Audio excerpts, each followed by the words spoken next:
Video and updates के लिए bell icon पर प्रेस करें और ऑल पर सेट करें। शुरू करते हैं अल्लाह के बाबरकत नाम से जो बड़ा मेहरबान और निहायत रहम वाला है। तमाम तारीफ़ें मेरे अल्लाह रब्बुल इज़्ज़त के लिए है। खौफनाक कहानियों के मोअज़्ज़ज़ नाज़रीन को मेरी तरफ से अस्सलाम वालेकुम। उम्मीद करती हूँ आप सब लोग खैरियत से होंगे, जहाँ होंगे खुश होंगे। आज आप लोगों के लिए मैं वेरी इंटरेस्टिंग हॉरर स्टोरीज लाई हूँ जिन्हें आप लोग बहुत पसंद करेंगे। आज की पहली खौफनाक कहानी राबिया शेयर कर रही है पिंडी भटिया से। राबिया कहती है, हम लोग पिंडी भटिया के रहने वाले हैं और आज आपके साथ एक बहुत ही ज़्यादा डरावनी कहानी शेयर करना चाहती हूँ। आज से 6 साल पहले की बात है। हम लोगों के घर जो हम लोगों की मेड थी जो काम करती थी, उसने हमें बताया जिस जगह पर वो रहते हैं वो एक बहुत बड़ा दरबार है, इसकी बैक साइड है। वहाँ पर एक बहुत बड़ा कब्रिस्तान भी है। उसी कब्रिस्तान के अंदर उनका घर भी है। ये बात सुनकर हमें बड़ा तज्जुब हुआ। उसने ये बताया कि उसका जो शौहर है वो गोरकन भी है और वो लोग शुरू से उसी जगह पर रहते हैं। उस दरबार के बारे में ये मशहूर था कि वहाँ पर जाकर जो भी दुआ मांगी जाती है उन बुज़ुर्गों को वसीला बनाकर जब वो दुआ पूरी होती है तो लोग वहाँ पर आकर कैंडीज रखते हैं, टॉफ़ियाँ रखते हैं। तो उस कब्रिस्तान से जिन्नात के बच्चे निकलते हैं जो वो टॉफ़ियाँ ले जाते हैं, कैंडीज ले जाते हैं। उसने ये भी बताया कि वहाँ पर बेतहाशा तादाद में बच्चे दिखाई देते हैं। शाम के वक्त जब भी किसी की कोई दुआ पूरी होती है या वैसे लोग अगर वहाँ पर आए तो ये एक बात मशहूर है कि वहाँ पर कैंडीज रखते हैं, टॉफ़ियाँ रखते हैं और बेतहाशा इंसानी बच्चों के रूप में कब्रिस्तान वाली तरफ से बच्चे आते हैं जो कैंडीज लेकर चले जाते हैं। उसने यहाँ तक भी बताया कि हम लोगों के बच्चों के साथ भी अजीबोगरीब बच्चे पता नहीं कहाँ से आते हैं। यहाँ तक कि अगर गली की तरफ से आने वाला गेट बंद भी हो तो तब भी वो बच्चे कोई पता नहीं चलता कहाँ से आते हैं और शाम तक खेल के वो बच्चे गायब हो जाते हैं, चले जाते हैं। हमें तो यहाँ तक भी फ़र्क नहीं पता चलता कि वो जिन्नात के बच्चे हैं या इंसानी बच्चों के रूप में आते हैं। इसी तरह से वो कहती है जिन कमरों में, जिन मकानों में हम लोग रहते थे वो बड़े खस्ता हाल हो चुके थे। एक दफ़ा बहुत शदीद आंधी तूफान आया, 2-3 दिन बारिशें लगातार रहीं तो हम लोगों का जो एक कमरा था उसका छत जो था वो एक साइड से मिट्टी का था तो वो टपकने लग गया। हम लोगों ने इसको ठीक करना था। मेरे शौहर ने छत का वो हिस्सा वहाँ से मिट्टी वगैरह निकाल दी, हमें वो कमरा खाली करना पड़ा। उन दिनों में वो कमरा बिल्कुल खाली था क्योंकि उसका आधा छत भी टूटा हुआ था। एक रात की बात है, सर्दियों का मौसम था, 9 बजे का टाइम था। हम लोग जिस कमरे में सोते थे उसका दरवाज़ा बंद था। थोड़ी ही देर के बाद हम लोगों के कमरे के दरवाजे पर दस्तक हुई। मैं बच्चों को सुला रही थी। मेरे शौहर ने उठकर दरवाज़ा खोला तो क्या देखता है, कोई औरत है काले रंग के लिबास में। उसने दरवाज़ा खटखटाया। उसका जो लिबास था, उसका पल्लू जो था बहुत लंबा था। खुद हमारे दरवाजे के आगे उसका पल्लू था और उस टूटे कमरे के अंदर जा रही थी। मेरे शौहर ने देखा कि ये क्या माजरा है, इतना बड़ा लिबास से इतना बड़ा पल्लू कैसे हो सकता है। उसने कहा, कौन है यहाँ पर। इतने में वो जो औरत थी उस टूटे हुए कमरे में दाखिल हो गई। मेरे शौहर को बड़ा तज्जुब हुआ। वो फ़ौरन से बाहर निकले तेज़ी से। मैं आवाज़ें देती रह गई। रात वाले कमरे में गए तो एकदम से बड़ी भयानक चीख सुनाई दी मेरे शौहर की। मेरी तो जान ही निकल गई। मैं जल्दी से बाहर भागी तो क्या देखती हूँ, मेरा जो शौहर है आधा उस टूटे हुए कमरे के अंदर है और आधा बाहर। मैंने शोर मचा दिया क्योंकि बाहर हम लोगों के एक बल्ब लगा हुआ था। दूर से कब्रें भी दिखाई देती थी क्योंकि उसी अहाते में, उसी जगह पर हम लोग रहते थे। मैं चीखती हुई आगे भागी तो मैंने इसको उठाया। उसकी हालत बहुत गैर थी, पूरा चेहरा मिट्टी से भरा हुआ था, कपड़े भी। मुझे समझ भी नहीं आया कि इसके साथ हुआ क्या है। तेज़ी से उसको उठाया, जैसे कैसे करके उसको कमरे में लेकर आई, बिठाया। पूछने लगी कि क्या हुआ तुम्हें। वो काँप रहा था, उसकी हालत बहुत ज़्यादा ख़राब थी। मैंने पानी पिलाया। 5-10 मिनट गुजरे तो वो कुछ नॉर्मल हुए और मैंने उनसे पूछा। उनका ये कहना था कि जो ही मैंने दरवाज़ा खोला मुझे एक लंबा सा पल्लू नजर आया, काले रंग का कपड़ा। मैं गौर करके देखने लगा, उस टूटे हुए कमरे में एक औरत जा रही थी। मुझे पता ही नहीं लगा कि ये कौन है कौन नहीं, मैं बस उसके पीछे भागा हूँ। जैसे उस कपड़े के ऊपर शायद मेरा पाँव भी आया है, मुझे शक पड़ता है, लेकिन इतने में वो कपड़ा गायब हो गया। अच्छा, मैंने झांक कर भी अंदर देखना चाहा तो क्या देखता हूँ कि एक औरत जो थी जैसे वो उल्टी लटकी हुई थी, बहुत भयानक थी, बहुत लंबी जुबान वाली, बड़ी बड़ी आंखों वाली, अजीब चेहरा था उसका। उस वक्त मुझे ऐसा लगा था उसका चेहरा भी उल्टा है। उसने मुझे मेरे बालों से पकड़कर खींचना शुरू कर दिया। मैं मुंह के बल गिरा और एकदम जहाँ से वो छत का हिस्सा टूटा हुआ है जैसे वो वहाँ से गायब हो गई, ऊपर की तरफ चली गई। तभी हम लोगों को ऐसा महसूस हुआ जैसे हम लोगों के उस कमरे के छत के ऊपर कोई है और वो जोर जोर से ऊपर हाथ मार रहा है। हम लोग बहुत डर गए। वो इतने जोर जोर से कोई छत के ऊपर हाथ मार रहा था, हम लोग बहुत डर गए। हम लोगों ने बच्चों को उठाया क्योंकि छत से मिट्टी भी नीचे गिर रही थी, कहीं छत ही ना गिर जाए। बच्चों को उठाया, फौरन बाहर भागे। तो क्या देखते हैं कि जिस तरह से एक बहुत बड़ा वजूद था, काले रंग का, सुर्ख रंग की उसकी आंखें थी और उसका लिबास और उसके बाल ऐसे थे जैसे हवा में उड़ रहे हैं।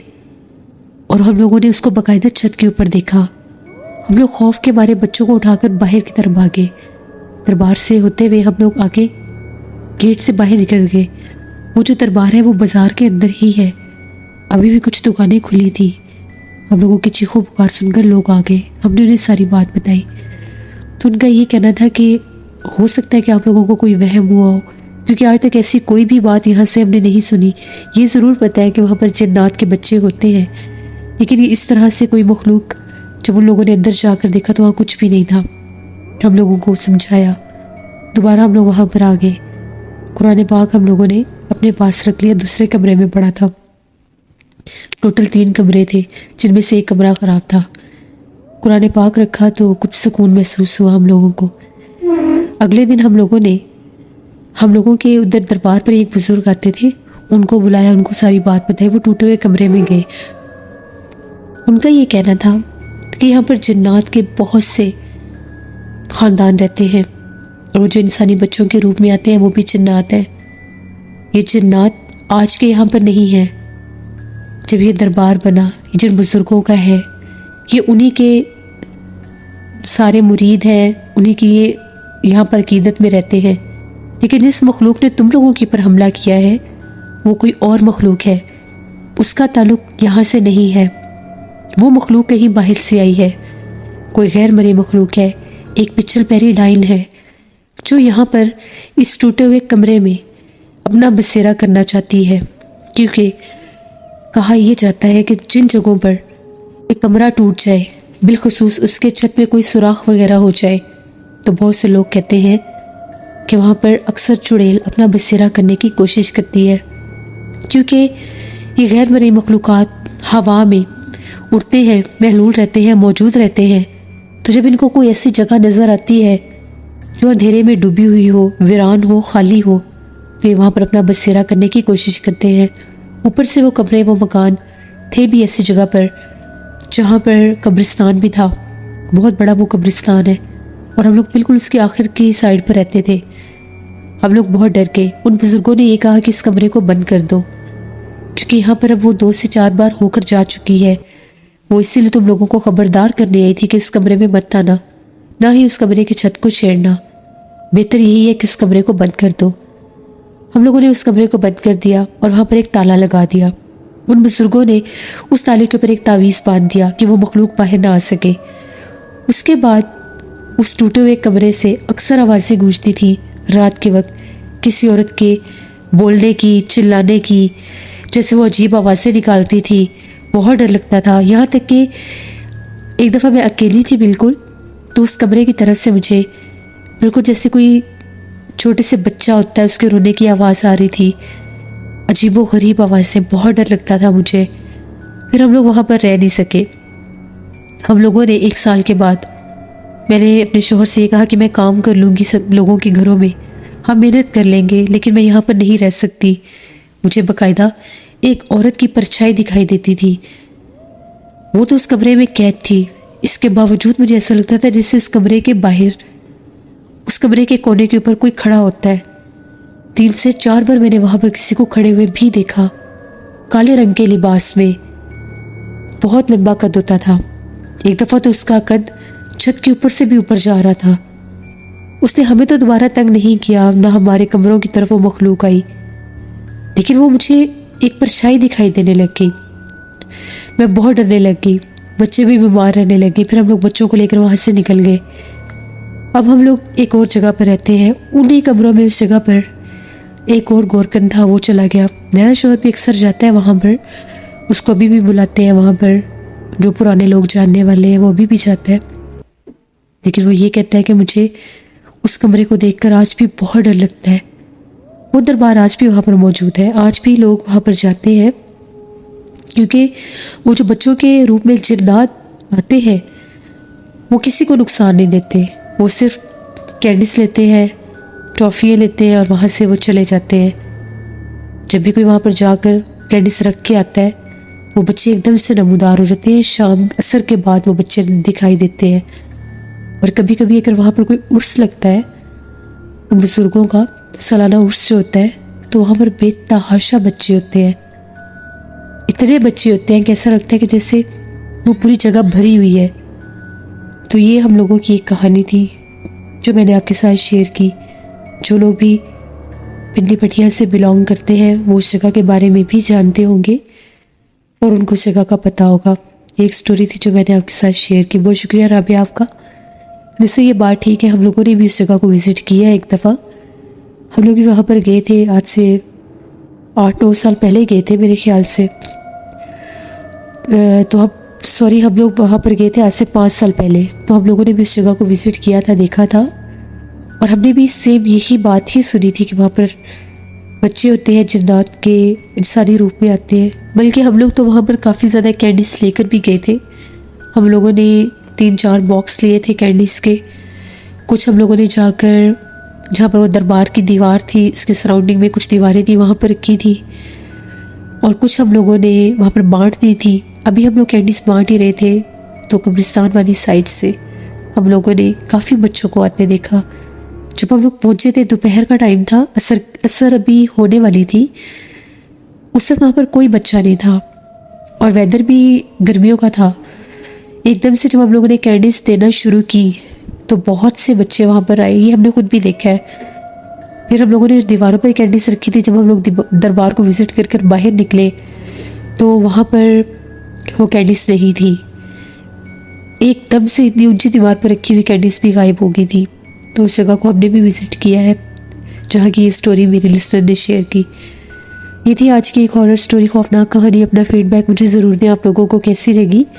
आप लोग भी अपनी खौफनाक कहानी शेयर कर सकते हैं डिस्क्रिप्शन बॉक्स में दिए गए ईमेल आईडी nosheermik57@gmail.com पर। इसके अलावा आप लोग मुझे कमेंट बॉक्स में भी स्टोरी शेयर कर सकते हैं। हॉरर स्टोरीज उर्दू पर मैं कल स्टोरी ऑन एयर करूँगी, उसको भी विज़िट करिएगा और सब्सक्राइब करिएगा। अपना बहुत सा ख्याल रखिए। अपनी ढेरों दुआओं में मुझे, मेरी फैमिली, मेरे पूरे पाकिस्तान को याद रखिएगा। Thank you for listening my stories. Stay blessed. Allah निगहबान।